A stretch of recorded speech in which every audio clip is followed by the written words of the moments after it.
শত্রু যখন বন্ধু, হ্যাঁ চিরপ্রতিদ্বন্দ্বী দুই দেশের দুই মিডফিল্ডার এবার এক হতে যাচ্ছেন আমেরিকায়। একদিকে আর্জেন্টাইন ডিপল, অন্যদিকে ব্রাজিলিয়ান ট্যাঙ্ক খ্যাত ক্যাসিমিরো। দেশের জার্সিতে মাঝ মাঠের দুই চিরপ্রতিদ্বন্দ্বী এবার একসাথে জুটি করতে যাচ্ছে আমেরিকায়। সম্ভাবনা খুবই প্রবল, কেননা এই মৌসুম শেষে ক্যাসিমিরো ম্যানুকে বিদায় বলতে যাচ্ছেন। একই সঙ্গে ইউরোপীয় ফুটবল থেকে নিজেকে সরিয়ে নিচ্ছেন। ক্যাসিমিরো নিজেই আগ্রহ প্রকাশ করেছে মেজর লিগ সকারে যোগ দেওয়ার ব্যাপারে। এরই মধ্যে মেসির দল ইন্টার মায়ামি নাকি তার সঙ্গে আলোচনাও শুরু করেছেন। অপরদিকে সৌদি প্রো লিগ থেকেও আছে মোটা অঙ্কের প্রস্তাব। তবে বেতন কাঠামো নিয়ে ঝামেলা না হলে মায়ামিতে তাকে দেখতে যাওয়ার সম্ভাবনা প্রবল। এর পেছনে আছে কয়েকটি কারণ। কি সেই কারণগুলো চলুন জেনে আসি।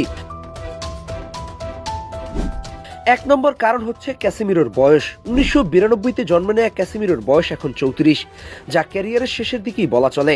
প্রায় এক যুগের মতো ইউরোপীয় ফুটবলে রিয়াল মাদ্রিদ, ম্যানুতে খেলেছেন। নিজের প্রতিভার ঝলক দেখিয়ে ট্যাঙ্ক হিসেবে প্রতিষ্ঠিত করে। শত্রু যখন বন্ধু, হ্যাঁ চিরপ্রতিদ্বন্দ্বী দুই দেশের দুই মিডফিল্ডার এবার এক হতে যাচ্ছেন আমেরিকায়। একদিকে আর্জেন্টাইন ডিপল, অন্যদিকে ব্রাজিলিয়ান ট্যাঙ্ক খ্যাত ক্যাসিমিরো। দেশের জার্সিতে মাঝ মাঠের দুই চিরপ্রতিদ্বন্দ্বী এবার একসাথে জুটি করতে যাচ্ছে আমেরিকায়। সম্ভাবনা খুবই প্রবল, কেননা এই মৌসুম শেষে ক্যাসিমিরো ম্যানুকে বিদায় বলতে যাচ্ছেন। একই সঙ্গে ইউরোপীয় ফুটবল থেকে নিজেকে সরিয়ে নিচ্ছেন। ক্যাসিমিরো নিজেই আগ্রহ প্রকাশ করেছে মেজর লিগ সকারে যোগ দেওয়ার ব্যাপারে। এরই মধ্যে মেসির দল ইন্টার মায়ামি নাকি তার সঙ্গে আলোচনাও শুরু করেছেন। অপরদিকে সৌদি প্রো লিগ থেকেও আছে মোটা অঙ্কের প্রস্তাব। তবে বেতন কাঠামো নিয়ে ঝামেলা না হলে মায়ামিতে তাকে দেখতে যাওয়ার সম্ভাবনা প্রবল। এর পেছনে আছে কয়েকটি কারণ। কি সেই কারণগুলো চলুন জেনে আসি।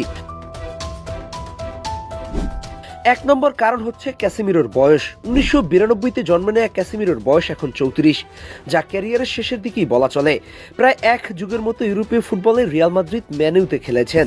নিজের প্রতিভার ঝলক দেখিয়ে ট্যাঙ্ক হিসেবে প্রতিষ্ঠিত